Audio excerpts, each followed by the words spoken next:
Cyagaragaye ko bari kuvuza ingoma kandi hari umuntu twabashije kumenya yatumye umuriro ugenda kumva uwo muriro waturukaga ku mazi yawe yabashije gukama twageze ku isoko neza ngo tubike icyahakamije umuriro wagakwiye gukora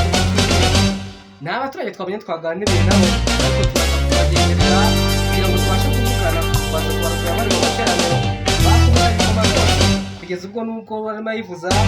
bareba mu ntoki ziwe ukabona hagiye bitama bavuze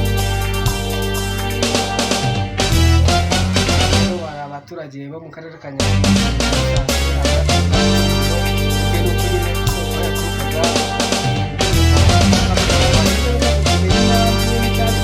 ariko barazaza kuhageza natwe gucikwa bikari rwose kuri televiziyo muze kuba muri kanali byose muri kuri radiyo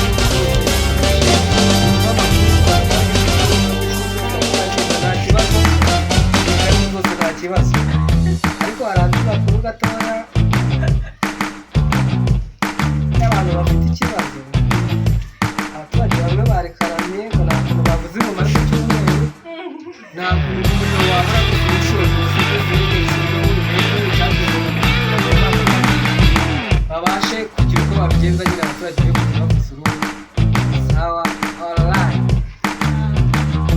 akagaruka ntabwo dukiza ntabwo dukina tugize amahirwe tubonye mu bakirisitu bagira ngo tumubaze n'abandi information y'ukuntu ibintu byagenze byagiye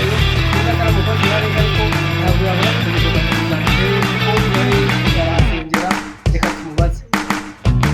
wowe wabibonye icyo kugira ngo ubashe kuvuga ingoma kandi no kubyuma byose hari telefoni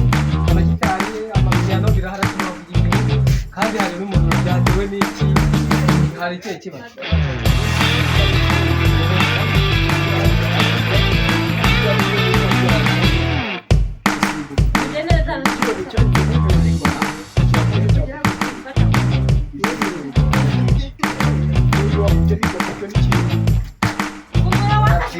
n'abantu bakurikiye kuri televiziyo murabyumve kandi murabyumvise n'ukuntu byagenze buriya kugira ngo twirinde buriya ni ugukaza amahoro ni ukubikumira tugakaza amahoro tugashyiraho abantu bajya babikira ku manywa tukabasha kubwira kugira ngo umuntu azagera ku gihugu hari Bizimana Zakariya mu karere ka Nyarugenge ka Musanze nk'uko mubizi rero twari dukomeza amakuru abantu bari baravuze kandi hari icyuma umuvuzi cyabitewe kandi cyo ni gukaza amahoro nk'uko bisanzwe rero turaza gukomeza mu kanya n'ubundi tugira tubagezaho amakuru twagiye agenda buri munsi uko bigiye bitandukanye n'ubundi ntimuze gukuraho urushinge rwanyu nawe ari kuri televiziyo ntimuze gukura kuri iyo sheni turaza gukomeza